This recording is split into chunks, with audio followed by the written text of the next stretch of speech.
Hi friends, ಬನ್ನಿ ಇವತ್ತು 10 ನಿಮಿಷದಲ್ಲಿ ಗರಿ ಗರಿಯಾಗಿರೋ ಕ್ರಿಸ್ಪಿ ಆಗಿರೋ ಚಕ್ಲಿ ಮಾಡೋದು ನೋಡಿಸ್ತಿದ್ದೀನಿ. ಟೇಸ್ಟ್ ಅಂತೂ ತುಂಬಾ ಚೆನ್ನಾಗಿರುತ್ತೆ.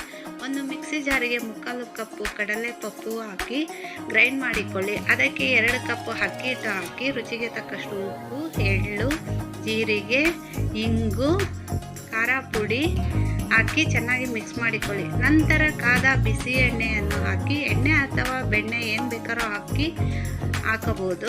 ನಂತರ ಈ ಥರ ಉಂಡೆ ಕಟ್ಟಿದ್ರೆ ಉಂಡೆ ಆಗಬೇಕು. ನಂತರ ಉಗುರು ಬೆಚ್ಚಗಿನ ಬಿಸಿ ನೀರು ಹಾಕಿ ಚೆನ್ನಾಗಿ ಮಿಕ್ಸ್ ಮಾಡಿ. ಚೆನ್ನಾಗಿ ನಾದಿದಷ್ಟು ಚಕ್ಕಲಿ ಚೆನ್ನಾಗಿ ಬರುತ್ತದೆ. ನಂತರ ಚಕ್ಕಲಿ ಹೋಳಿಗೆ ಸ್ವಲ್ಪ ಎಣ್ಣೆ ಹಾಕಿ ಮೊದಲೇ ಮಿಕ್ಸ್ ಮಾಡಿ ಇಟ್ಟಿದ್ದ ಹಿಟ್ಟನ್ನು ಹಾಕಿ ಚಕ್ಕಲಿಯ ಥರ ಒತ್ತಿ ನೋಡಿ, ಒಂದು ಚೂರು ಕಟ್ಟಾಗ್ತಾಯಿಲ್ಲ, ನೀಟಾಗಿ ಬರ್ತಾ ಇದೆ. ಈ ಥರ ಒತ್ತಿ ಕಾದ ಎಣ್ಣೆಯಲ್ಲಿ ಹಾಕಿದ ತಕ್ಷಣ ತಿರುಗಿಸ್ಬೇಡಿ. ಒಂದು 5 ನಿಮಿಷ ಬಿಟ್ಟು ನಂತರ ತಿರುಗಿಸಿ. 2 ಕಡೆಯಿಂದ ಚೆನ್ನಾಗಿ ಬೇಯಿಸಿದರೆ ನೋಡಿ, ಈ ಥರ ಎಣ್ಣೆ ಸ್ಟಾಪ್ ಆಗಬೇಕು ಕುದಿಯೋದು, ಆವಾಗ ಚಕ್ಲಿ ರೆಡಿ ಆಗುತ್ತದೆ.